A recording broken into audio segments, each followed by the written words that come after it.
Hi friends, welcome to 3Tech YouTube channel. இன்னைக்கு நம்ம பார்க்க போற வீடியோ இந்த ஸ்டீரியோ ஆம்பிளிஃபையரை எப்படி ரிப்பேர் பண்ணலாம்ங்கறத பத்தி தான் நம்ம இந்த வீடியோல இருந்து பார்க்க போறோம். ஓகே, இப்போதான் நம்ம சேனலை புதுசா பார்க்குறவங்க உடனே சப்ஸ்கிரைப் பண்ணிக்கங்க. அப்புறம் இந்த வீடியோ பிடிச்சா லைக் பண்ணிக்கங்க. ஓகே, இப்போ இந்த ஆம்பிளிஃபையர்ல என்னென்ன பிரச்சனை அப்படிங்கறத வந்து நம்ம பார்க்கலாம். இதில் கஸ்டமரோட கம்ப்ளைண்ட் வந்து செட்டு வந்து சுத்தமாக ஆனே ஆகலை அப்படிங்கிறது தான் கொடுத்துருக்காங்க. அப்புறம் இன்னொரு கம்ப்ளைண்ட் என்னென்னா புஷ் பட்டனில் பிரச்சனை இருக்குது அப்படின்ற மாதிரி சொல்லியிருக்காங்க. ஓகே, இப்போ இந்த ஆம்பிளிஃபையர் ஆன் ஆகுது அப்படிங்கிறது வந்து நம்ம டெஸ்ட் பண்ணி பார்த்துடலாம். இப்போது ஓகே, சுவிட்ச் போர்டில் ப்ளக்கை இன்செர்ட் பண்ணிட்டு சுவிட்ச் ஆன் பண்ணி பார்க்கலாம். ஆன் பண்ணி பார்த்தா நமக்கு பவர் ஆன் சுவிட்சு லைட்டு எல்இடி எதுவுமே எரியவே இல்லை, ஒரே பிளாங்காக இருக்குது. ஓகே, இப்போ டைமை வேஸ்ட் பண்ணாமல் நம்ம ஆம்பிளிஃபையரோட கேபினெட்டை எல்லாத்தையும் வந்து நம்ம ரிமூவ் பண்ணிடலாம். கேபினெட்டோட சைடில் இருக்கிற 4 ஸ்க்ரூவை ரிமூவ் பண்ணிக்கலாம். இதே போல் அந்த பக்கம் இருக்கிற 4 ஸ்க்ரூவை ரிமூவ் பண்ணிவிட்டு நம்ம எடுத்துக்கலாம். ஓகே, கேபினெட்டை திறந்த உடனே பார்த்தீங்கன்னா உள்ளே வந்து நமக்கு பயங்கர க்ளீனாக இருக்குது, அதாவது சுத்தமாக இருக்குது. செட்டு வந்து பழைய மாடல் தான், ஆனால் ரொம்ப சுத்தமாக இருக்குது. ஒரு வேளை சுத்தம் பண்ணியிருப்பாங்களான்னு தெரியல, பார்க்கவே பயங்கரமாக இருக்குது. ரைட்டு ஆம்பிளிஃபையர் உள்ளே என்னென்ன இருக்குன்ட்டு பார்க்கலாம். இதில் 4540 WAC போர்டு ஒன்று கொடுத்துருக்காங்க. அப்புறம் USB போர்டு, வியூ மீட்ரு பெரிய சைஸில், அப்புறம் ஒரு ட்ரான்ஸ்ஃபார்மர், அவ்வளோதான் இருக்குது. இதில் வந்து நம்ம ஃபஸ்ட்டு பவர் சப்ளை செக்ஷனாக தான் பார்க்கணும். ஃபஸ்ட்டு ஏசி கார்டில் எதுனா ட்ராப் இருக்கா அப்படின்னு சொல்லிட்டு நம்ம செக் பண்ணலாம். அதுக்காக ஏசி கார்டை ஃப்ளக்கில் இன் பண்ணிவிட்டு நம்ம ஆன் ஆஃப் சுவிட்சில் டெஸ்டரை வச்சு இதில் ஏசி சப்ளை வருதா அப்படிங்கிறத டெஸ்ட் பண்ணிக்கலாம். ரைட், இதில் பார்த்தீங்கன்னா 220 வால்ட்டு கரெக்டாக சுவிட்ச் வரலையும் வருது. சுவிட்சிலையும் வந்து பார்த்தீங்கன்னா எந்த பிரச்சனையும் இல்லை, இந்த ஏசி கார்டுலேயும் எந்த பிரச்சனையும் இல்லை. ஏன்னா சுவிட்சை ஆன் பண்ணிவிட்டும் செக் பண்ணி பார்த்துட்டேன், அதோட அவுட்புட்லேயும் கரண்ட்டு வருது. இப்போ டேரெக்டாக நம்ம வந்து போர்டுக்கு பவர் வருதா அப்படிங்கிறத நம்ம டெஸ்ட் பண்ணி பார்க்கலாம். இதில் வந்து பார்த்தீங்கன்னா மல்டிமீட்டரை வச்சு செக் பண்ணுறதுல கொஞ்சம் டிஃபிகல்ட்டாக காமிக்குது, ஏன்னா இந்தமாரி பவர் வராது.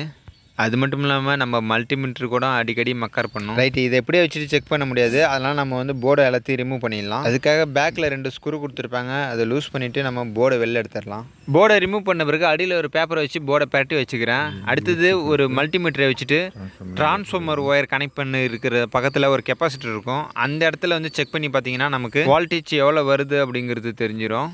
இதில் 0.37 35 அந்தமாரி வருது அப்படின்னா கெப்பாசிட்டரில் உள்ள பவர் மட்டும்தான் அதில் காமிக்குது.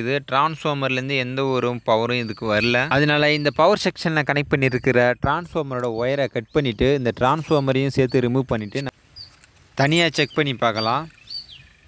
இதில் டிரான்ஸ்ஃபார்மர் ரிமூவ் பண்ணிவிட்டேன், நான் கண்டினியூட்டி மோடை செலக்ட் பண்ணியிருக்கிறேன். இந்த பிளாக் கலர் சிகப்பு கலர் ஒயர் வந்து பிரைமரி வைண்டிங். இதை செக் பண்ணுறப்ப நமக்கு 105 106 வருது, அப்போ இது நல்லா இருக்குன்னு அர்த்தம். அதே போல் நம்ம செகண்டரி வைண்டிங்கை செக் பண்ணி பார்க்கலாம். இதில் வந்து பார்த்திங்கன்னா அந்த 105ஓட கம்மியான ஓம்ஸ் காட்டும், அப்புறம் வந்து ஷார்ட் காட்டும், ஆனால் இதில் எந்த ரியாக்ஷனுமே இல்லை. அதனால் நமக்கு செகண்டரி வைண்டிங் தான் இந்த டிரான்ஸ்ஃபார்மரில் ப்ராப்ளம். இப்போ இந்த செட்டில் வந்து இந்த டிரான்ஸ்ஃபார்மர் தான் நமக்கு வந்து வீணாக போயிருக்கு. இதே வேறு டிரான்ஸ்ஃபார்மரை செக் பண்ணி காமிக்கிறேன் பாருங்கள். இந்த டிரான்ஸ்ஃபார்மரை வந்து நம்ம சரி பண்ணிருந்து இது வந்து ஏசி வைண்டிங், அதாவது பிரைமரி வைண்டிங், அதில் ஒயர் கனெக்ட் பண்ணிட்டுருக்கேன். இந்தாண்ட இருக்கிறது வந்து செகண்டரி வைண்டிங். இதில் வந்து பார்த்திங்கன்னா நம்ம செக் பண்ணி பார்க்குறப்ப ஷார்ட்டு காமிக்கும் ப்ளஸ் லோ ஓம்ஸு காமிக்கும், அதாவது இதில் 2 3 அந்தமாரி காமிக்குது. இதே போல் அந்த டிரான்ஸ்ஃபார்மர்லேயும் காமிச்சிருக்கணும், ஆனால் அந்த டிரான்ஸ்ஃபார்மரில் எந்த ஒரு ரியாக்ஷனுமே இல்லை. பட் நம்ம பிரைமரி வைண்டிங்கை செக் பண்ணும்போது அந்த டிரான்ஸ்ஃபார்மரில் என்ன ஓம்ஸ் காமிச்சதோ அதே தான் இதுலேயும் காமிக்குது. ரைட்டு, இப்போ வந்து நம்ம இந்த டிரான்ஸ்ஃபார்மருக்கு பதிலாக புது டிரான்ஸ்ஃபார்மரை வந்து அந்த செட்டில் வந்து இன்செர்ட் பண்ணிக்கலாம். அதுக்காக நம்ம வந்து 12012 3 ஆம்பியரில் ஒரு டிரான்ஸ்ஃபார்மர் ஒன்று எடுத்து வந்திருக்கிறேன். ஏன் 12012 எடுத்திருக்கேன்னா அவங்க வந்து பின்னாடி எக்ஸ்டெண்ட் பண்ணிப்பாங்க, ஏதாவது ஆல்ட்ரு பண்ணிப்பாங்க, அதனால நான் 12012 எடுத்துருக்கிறேன். இல்லைன்னா நம்ம 12+0 அது மட்டும் எடுத்துருக்கலாம்.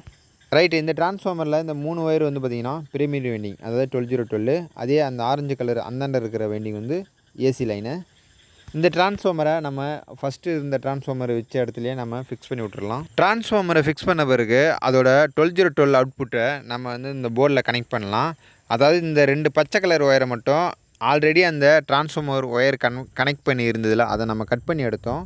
அந்த இடத்துல இந்த 2 பச்சை கலர் ஒயரை மட்டும் நம்ம கனெக்ட் பண்ணிக்கலாம். கூட இருக்கிற அந்த கிரவுண்ட் ஒயரை, அதாவது இந்த சிவப்பு கலர் ஒயரை, இந்த இடத்துல ஒரு கெப்பாசிட்டர் இருக்கும், பெரிய கெப்பாசிட்டர், அதோட மைனஸ் டெர்மினலில் இந்த சிகப்பு ஒயர், அதாவது கிரவுண்ட் ஒயரை வந்து கனெக்ட் பண்ணி விட்டுறலாம். தேர்க்கு பாருங்கள், இந்த கெப்பாசிட்டரோட மைனஸ் கோடு போட்ட பகுதியில் ஒரு பின் இருக்கும், அந்த இடத்துல வந்து நம்ம இதை கனெக்ட் பண்ணி விட்டுடலாம் கிரவுண்ட் ஒயரை.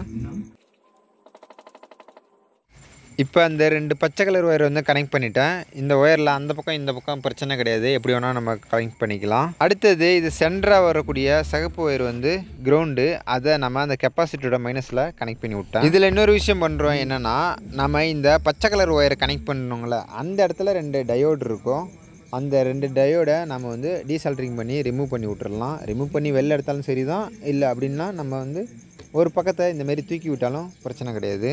அடுத்து பிரைமரி வண்டியிலேருந்து வரக்கூடிய 2 ஒயரை வந்து ஏசி கார்டில் உள்ள ஒரு ஒயரில் ஃபஸ்ட்டு நம்ம கனெக்ட் பண்ணி விட்டுறலாம். 2வது ஒயரை நம்ம சுவிட்சிலேருந்து கனெக்ட் பண்ண வேண்டியது இருக்கும். சுவிட்சில் கனெக்ட் பண்ணி விட்டுறலாம். இதெல்லாம் கனெக்ட் பண்ணி முடித்த பிறகு இன்சுலேஷன் டேப்பு அப்படி இல்லைனா ஸ்லீவ் போட்டு கவர் பண்ணி விட்டுறலாம் சேஃப்டியாக. ஓகே, இது வரைக்கும் நாம் சொன்ன கம்ப்ளைண்ட்டில் ஒரு கம்ப்ளைண்ட்டை முடிச்சிட்டோம். அதாவது ட்ரான்ஸ்ஃபார்மர் ஃபெயிலியர் இருந்தது, ட்ரான்ஸ்ஃபார்மர் மாற்றிட்டோம். அப்புறம் ட்ரான்ஸ்ஃபார்மர் ஒயர்லாம் கரெக்டாக இருக்கா அப்படின்னு சொல்லிட்டு செக் பண்ணிவிட்டு நம்ம டெஸ்ட் பண்ணி பார்க்க போகிறோம். அதுக்காக நம்ம ரீசெண்டாக பேப்பர் ஓட்டின இந்த ஸ்பீக்கர் வந்து போட்டிருக்கேன். ஏன்னா அதோட டெஸ்டிங் வீடியோ போடல, இதில் பார்ப்பீங்க. அடுத்தது ஒரு ஸ்பீக்கர் வந்து கனெக்ட் பண்ணிக்கிறேன். ஓகே, இப்போ சுவிட்ச் ஆன் பண்ணி வந்து நம்ம டெஸ்ட் பண்ணி பார்த்துடலாம்.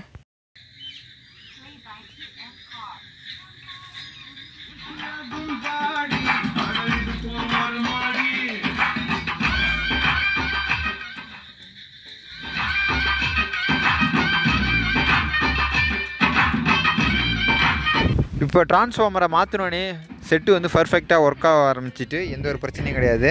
அப்புறம் செட்டு ஆன் பண்ணோடனே ட்ரான்ஸ்ஃபார்மர் சூடாகுதா அப்படிங்கிறது வந்து நம்ம செக் பண்ணிக்கணும். அப்புறம் ஷார்ட் ஆகுதா அப்படிங்கிறது நம்ம செக் பண்ணிக்கணும். ஓகே, இப்போ இந்த ஸ்பீக்கரோட டெஸ்டிங் பார்க்கலாம்.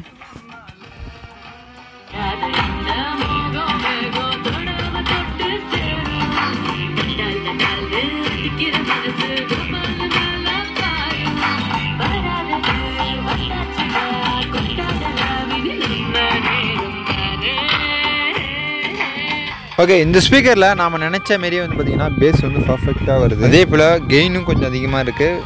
ஒரு வேளை வேறு எதனா ஐசிக்கு மேட்ச் ஆகும் போல் பர்ஃபெக்டாக.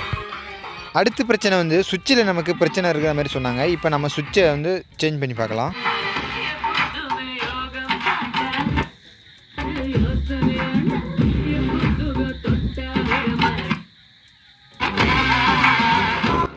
ஆமாம், இந்த சுவிட்சில் வந்து கொஞ்சம் கம்ப்ளைண்ட் இருக்குது தான். நம்ம வந்து ஒரு வாட்டி ப்ரெஸ் பண்ணோன்னா வேகமாக ஓடுது, அடுத்து ஸ்லோவாக ஓடுது. ரைட்டு, இதுக்கு வந்து பார்த்திங்கன்னா நம்ம வந்து இந்த சுவிட்சில் உள்ள ஒயரெல்லாம் ரிமூவ் பண்ணிவிட்டு நம்ம வந்து புது சுவிட்ச் வந்து சேஞ்ச் பண்ணிக்கலாம்.